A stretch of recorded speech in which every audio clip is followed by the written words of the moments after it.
Bonjour à toutes et à tous, bienvenue sur KTV, Kwezi FM, le 106.9, pour un temps de parole toujours en direct, à la radio et à la télévision. On va parler des étudiants aujourd'hui. Derrière moi, vous le voyez, c'est l'image du centre universitaire de Dembéni. On a avec nous Saïd, qui est porte-parole de ces étudiants qui aujourd'hui se retrouvent dans la panade. Saïd, bonjour. Oui, bonjour Patrick. Merci d'avoir accepté notre invitation. J'étais étonné tout à l'heure que vous puissiez arriver si vite. On me dit que vous avez déménagé à cause des grèves, c'est vrai ? Oui, avec tout ce qui se passe sur les routes de Mayotte, on est obligé de déménager pour pouvoir aller au travail et habiter sur Mamoudzou. Et donc c'est ce que vous avez fait, vous habitez maintenant sur Mamoudzou. Saïd, on va revenir sur ce qui se passe au niveau des étudiants. Vous avez envoyé un communiqué, une alerte très très claire, en faisant un constat qui consiste à dire cette année est foutue pour les étudiants. Beaucoup d'entre nous vont redoubler. Ceux qui vont passer le bac vont arriver à l'université. Ceux qui vont redoubler vont rester à l'université. Or, le centre universitaire ne pourra pas accueillir tout le monde. Qu'est-ce qui va se passer alors ? Alors, il y a plusieurs situations qui vont se passer l'année prochaine. Ouais. La première, vous l'avez expliqué, le centre universitaire de Mayotte est saturé depuis 2015. Ouais. On a atteint les limites d'accueil du site. Ouais. On est à plus de 1200 étudiants sur site. Ouais. Or, le centre universitaire, lorsqu'il a été créé, n'était pas prévu pour accueillir autant d'étudiants. Normalement, une extension était prévue pour une livraison à la rentrée prochaine. Avec les barrages et le mouvement social actuel, c'est impossible que les nouveaux locaux soient prêts pour la rentrée, quoi. Prêts pour la rentrée, c'est quasiment impossible. Et donc, qu'est-ce qui va se passer concrètement l'année prochaine ? Dans quelques jours, les examens vont avoir lieu. On a des étudiants qui n'ont pas eu les cours. Faut dire les choses telles qu'elles sont. Les étudiants du centre universitaire, pour la majorité d'entre eux, n'ont pas eu cours depuis janvier. Souvenez-vous, le mouvement de retrait des transporteurs. Beaucoup d'étudiants n'ont pas pu se rendre au CUFR. Ceux qui ont pu avoir la chance d'aller au centre universitaire, certains se sont fait agresser. Vous vous souvenez, j'étais venu sur votre plateau pour en parler. On a des étudiants qui se sont fait agresser depuis le début du mouvement de retrait des transporteurs. Certains ont tout simplement décidé de ne plus aller au centre universitaire parce que c'était risqué et dangereux. On a également des étudiants qui ont continué à aller au centre universitaire, mais étant donné que le site était fermé, ils ont préféré rester chez eux. On a eu des étudiants qui nous ont alertés en nous disant on s'est fait agresser aux abords du site, on s'est fait agresser aux abords de certains barrages, la décision a été prise, le centre universitaire était fermé jusqu'à nouvel ordre. Demain, qu'est-ce qui va se passer ? Des étudiants vont passer des examens sans avoir le cours qui était prévu depuis de longues dates. Il faut savoir que les cours qui devaient être dispensés depuis plusieurs semaines sont des cours à examen où des professeurs des universités partenaires de métropole et d'autres départements d'outre-mer devaient venir pour dispenser ces cours. Ces cours, malheureusement, n'ont pas pu être dispensés et ne pourront pas être dispensés puisque ces professeurs d'université ont un calendrier assez chargé, avaient une plage, si vous voulez, de prévu pour venir à Mayotte et tout simplement ne pourront pas se libérer. Bien sûr. Ces étudiants vont passer les examens, la majorité d'entre eux, on ne va pas se le mentir, vont redoubler.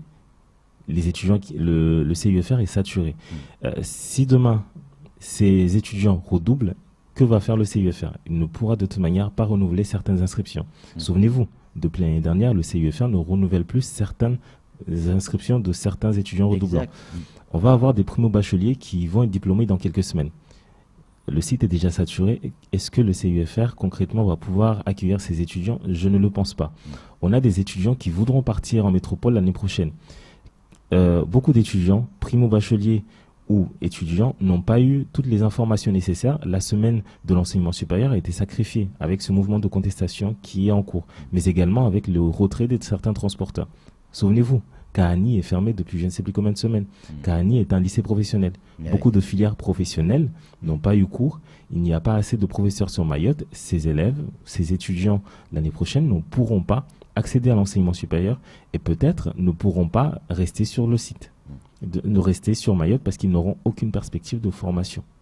En clair, on est dans la merde. C'est ça, Saïd. Vous êtes dans la merde, on comprend bien. Et quand je dis vous, on est dans la merde, comme vous dites. aujourd'hui, on voit sur les réseaux sociaux de plus en plus de messages. Alors, ce sont des messages isolés de certains étudiants, que ce soit pour l'université, mais que ce soit des lycéens, des collégiens qui commencent à s'énerver, à s'agacer, qui ont grosso modo la même problématique que ce que vous venez d'évoquer. À quelque chose près, bien évidemment. Comment aujourd'hui vous allez réagir? Je sais que vous allez avoir une réunion de travail là avec un des émissaires qui a été envoyé par la ministre de l'Outre-mer. Qu'est-ce que vous attendez de cette réunion? Déjà, on va présenter le chantier, Oui. puisque faut dire les choses. On est sur un gros chantier. L'enseignement supérieur, ça fait plusieurs années qu'on le crie, ça fait plusieurs années qu'on dit qu'il y a des problèmes. Aujourd'hui, encore une fois, on est obligé d'écrire un courrier adressé aux élus et différents services de l'État pour leur dire que les choses ne vont pas, les choses ne sont pas comme ce qu'ils devraient être. On n'arrive pas à comprendre que sur un territoire français, les étudiants, sa jeunesse, n'a pas accès à l'enseignement supérieur, alors que c'est quelque chose qui devrait être mis en place depuis plusieurs années. Lorsqu'on nous a vendu le centre universitaire en 2011, c'était une plateforme qui devait servir de transition jusqu'à la livraison de l'université de Mayotte, qui normalement, si on se souvient par rapport à la fiche de route qui était prévue à l'époque, l'université de Mayotte devait voir le jour cette année. Exact. Il y a eu un cacafouillage, il y a eu du n'importe quoi, si j'ose dire, qui s'est passé à ce moment-là. Et jusqu'à maintenant, l'université de Mayotte n'est toujours pas livrée. On ne parle plus d'université de Mayotte, on nous parle d'extension du site. Aujourd'hui, l'extension n'a pas été faite et ne pourra pas de toute manière être livrée avant plusieurs années. On nous parle de plus en plus d'un risque de manifestation, je lis certains SMS qui arrivent, de manifestations étudiantaires, donc les étudiants, les lycéens, les collégiens. C'est de l'info, c'est de l'intox, c'est pour faire peur ou c'est une réalité? C'est l'info. Alors, pour l'instant, au niveau de notre structure, on n'a pas lancé de mot d'ordre pour une manifestation. Mais depuis le début de la consultation sociale à aujourd'hui, on a eu plusieurs groupes d'étudiants, extrémistes ou pas, qui sont venus nous voir en nous disant de Mayotte, oui. Bougez-vous, on veut se manifester. On en a marre de rester à la maison. Notre scolarité très clairement est mise en danger. Ces étudiants ont peur de ce qui peut se passer demain. Une jeunesse qui n'est pas formée, une jeunesse qui n'a pas de travail, c'est une jeunesse qui va se retrouver à la rue et qui ne comprendra pas pourquoi l'État et les élus de Mayotte n'ont rien fait pour elle. Ça veut dire quoi? Ça veut dire qu'il va y avoir une manifestation? Probablement, il va y avoir des manifestations. Je ne sais pas, à l'heure où je vous parle, je ne sais pas si au niveau de nos structures, on va se manifester ou non. Nous, en tout cas, de notre côté, on privilégie toujours le dialogue. On va demander à rencontrer les différents émissaires qui sont venus à Mayotte et qui sont spécialisés dans la question de l'éducation. Mais très clairement, faut qu'on se pose sur la table et qu'on parle du chantier de l'enseignement supérieur pour trouver des solutions à court et long terme. Saïd, 60% de la population, grosso modo, à quelque chose près, a moins de 20 ans ou 20 ans. Ça veut dire que si cette jeunesse descend dans la rue, on connaît les dommages collatéraux qu'il peut y avoir. On est déjà des dommages collatéraux, faut pas se mentir. Le retrait des transporteurs et le mouvement de conciliation sociale actuel fait des dégâts. Salim Naouda le disait, lorsqu'on veut cuisiner, il faut casser des œufs. Aujourd'hui, les œufs qui sont cassés, c'est la scolarité des jeunes de Mayotte. C'est un problème que Mahorais ou on retrouve le même problème dans d'autres outre-mer? Dans d'autres outre-mer, on retrouvait le problème il y a de cela plusieurs années. Maintenant, quand on se souvient, lorsque la Guyane s'était soulevée par rapport à l'université anti-Guyane, ça a fait un cafouillage énorme. Et aujourd'hui, il n'y a plus la question de l'autonomie de l'université de la Guyane et n'est plus à faire. Aujourd'hui, on n'est plus on n'est plus comme l'année prochaine. On n'est plus sur les limites. Aujourd'hui, on a dépassé les limites de ce qui est entendable, de ce qui est faisable. Vous êtes en contact avec les autres universitaires d'outre-mer? Oui, on est en contact. L'association des étudiants du centre universitaire de Mayotte fait partie du regroupement des associations d'étudiants ultramarins qui rassemblent l'UNEF, Réunion. Qu'est-ce qu'ils disent de cette situation? Ils sont abasourdis. Ils ne comprennent pas que dans un département d'outre-mer, les choses se passent comme ils le sont. Vous l'avez vu, le courrier que ma présidente a envoyé au service de l'État et à la presse est co-signé par la présidente de l'UNEF. l'UNEF qui est l'une des grandes associations étudiantes de France.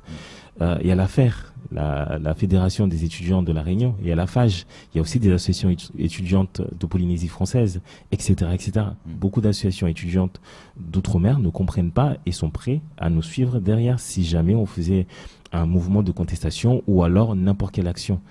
Aujourd'hui, si demain matin, les étudiants de Mayotte venaient à se soulever, il n'y aurait pas que les étudiants de Mayotte.